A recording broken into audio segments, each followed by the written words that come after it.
Building basketball consistency and discipline by using routine. I'm Tony.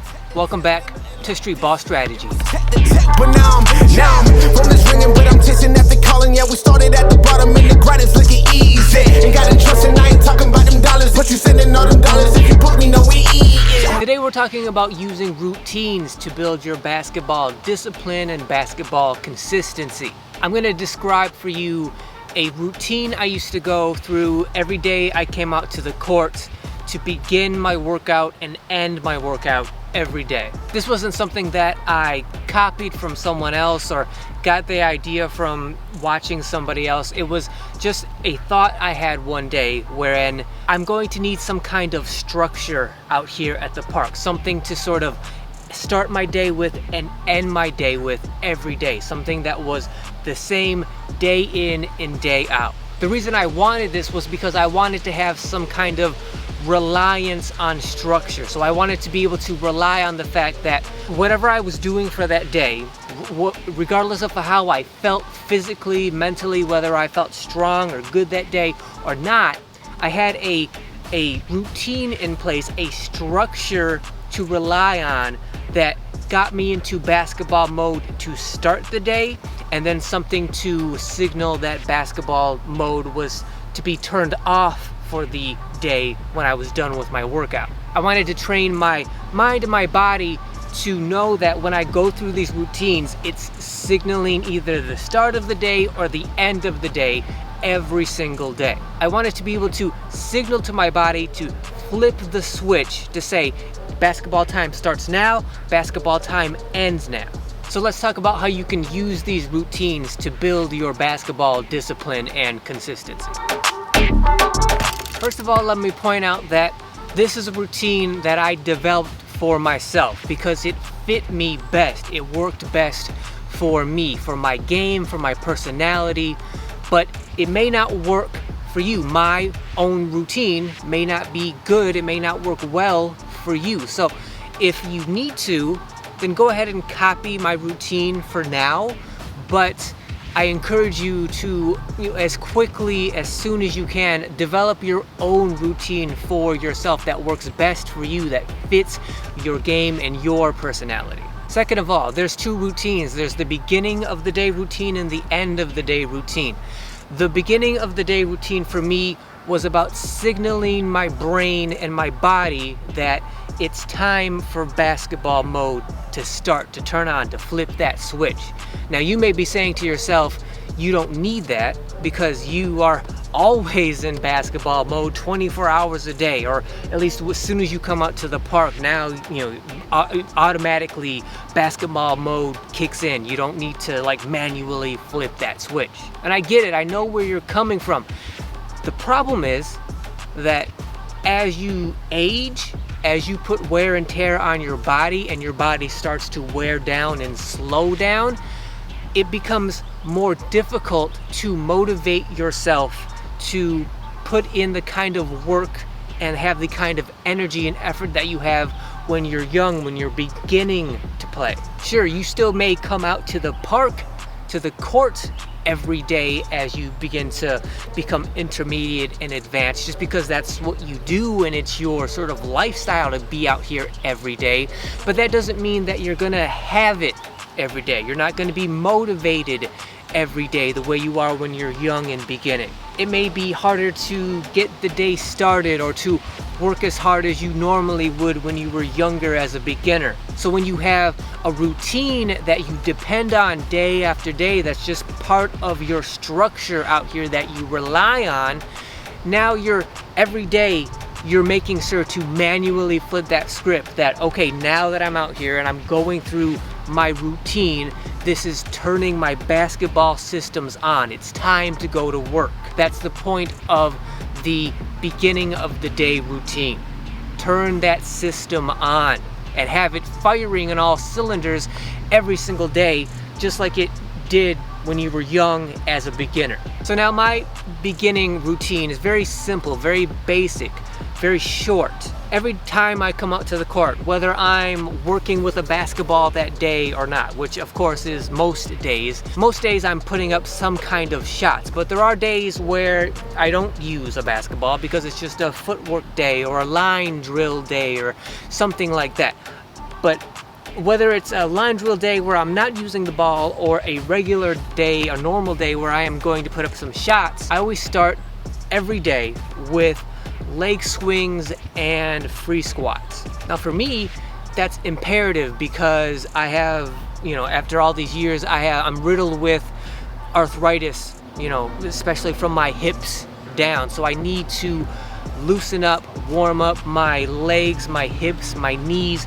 I need to get as much blood pumping and flowing through them as possible. Depending on the day, depending on what I'm doing, depending on the goal of the day, maybe I run some laps around the court, maybe I run some line drills to get my legs warmed up, but regardless, every single time I come out here, I'm doing those leg swings and those free squats. Now, I don't really consider those to be part of the actual routine because they're just sort of a necessity for me no matter what I'm doing out here.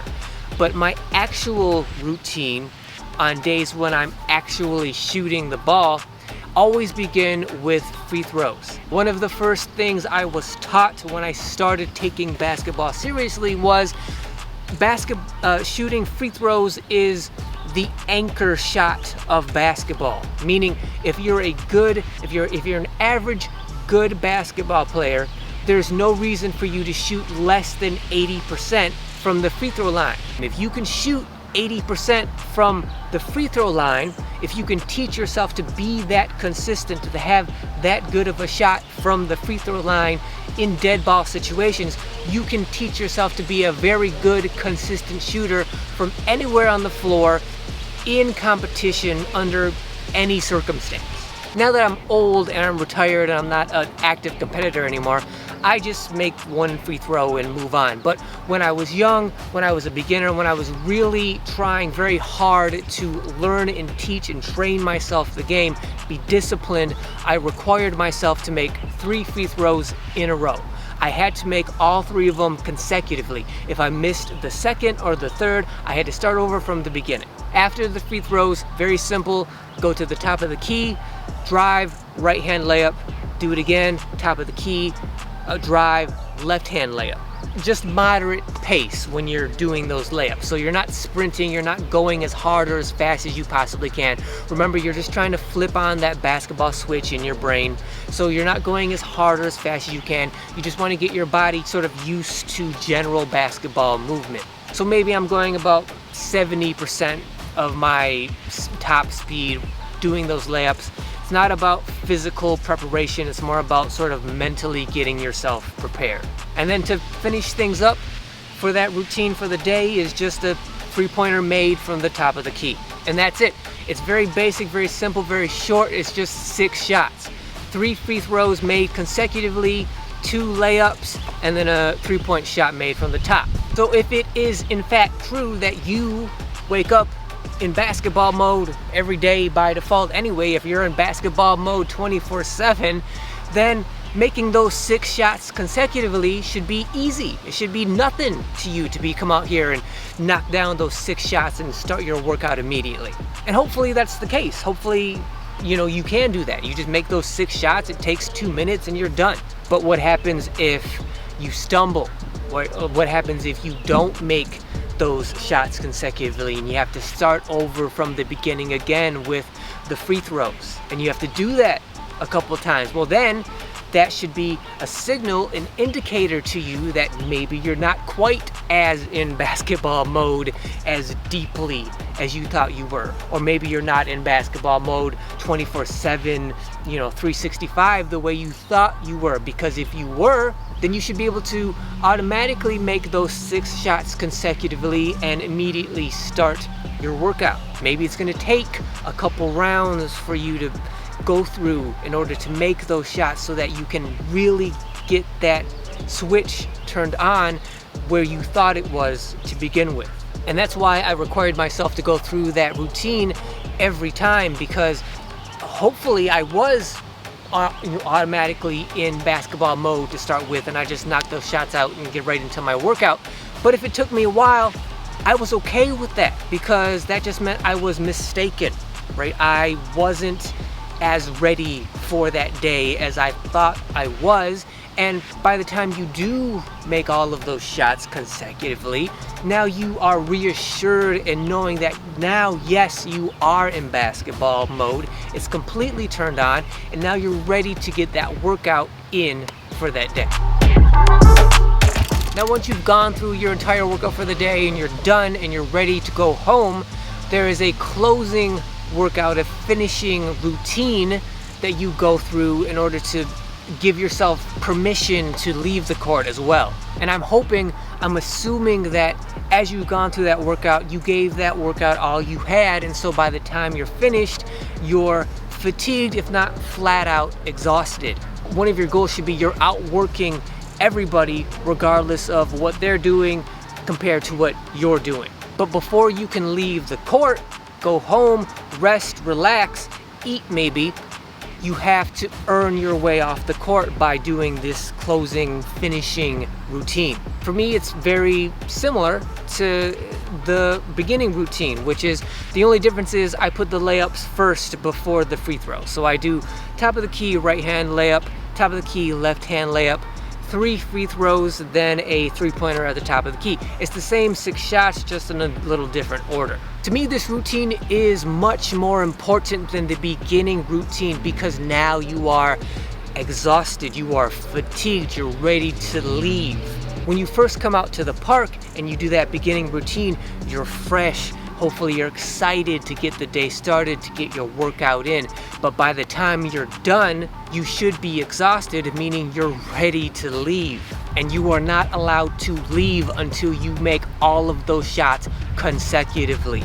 You can't miss a shot. If you miss one of the free throws, you gotta start over. If you miss a layup, you gotta start over. If you miss the 3-point shot, you gotta start over. So I was supposed to go home at 6 o'clock, but now it's 6:45 because I can't complete this finishing routine because I'm so tired and fatigued. Well, what happens then?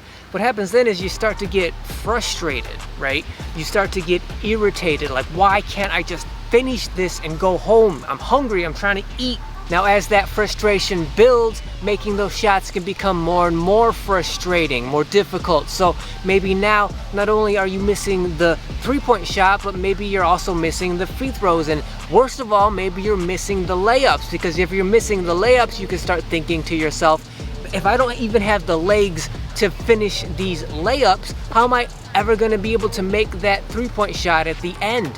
And then you start to get more and more into your head, making yourself anxious, and now you're in your head, you're thinking too much, and you're getting even more frustrated, making the shots even more difficult to make, and it's a rabbit hole you can fall down to easily. That's why this closing routine is so important, because you are teaching yourself, training yourself to be able to handle, deal with, resolve that frustration. If you can't resolve and deal with that own self-imposed frustration when you're practicing by yourself, how are you going to deal with it in game competition? The more disciplined you are, the more well-trained you are at dealing with, maintaining, controlling your emotions, your frustration by yourself, the better you're going to be able to do that when you're faced with the frustration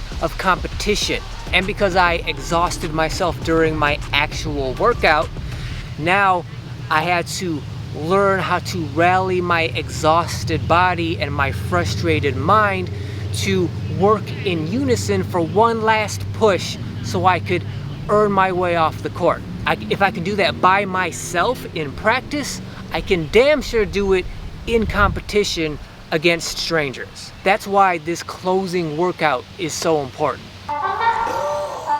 That's building basketball consistency and discipline by using routine. Again, the importance, the effectiveness of this is going to vary from player to player depending on your own personal, personality and game. But for me, I found it was very effective, very helpful to me just to have that system of reliance every day I came out here. Something that I could rely on to get me kick-started into basketball mode for the day, and then something to, have to earn my way off the court as well. So I want to thank you guys for watching. If you like this video, if you found it helpful, if you think it's going to help you be able to develop a routine of your own that's going to benefit you in your game, then please subscribe to the channel. Also, make sure you hit that thanks button down below. When you hit that button, any comment you make to tell me what routine you go through every day out here at the court, all of those comments are going to be highlighted because you hit that thanks button. Not only that, but it also directly supports the channel. So anyone that hits that thanks button, I definitely appreciate it. As always, like, share, comment, hit that notification bell so you're notified whenever any video goes live on this channel. And until then, I will see you guys next week. Hey, move along. Once I get the right, they call me magic, cause I pass it on. God on my mind, homie, on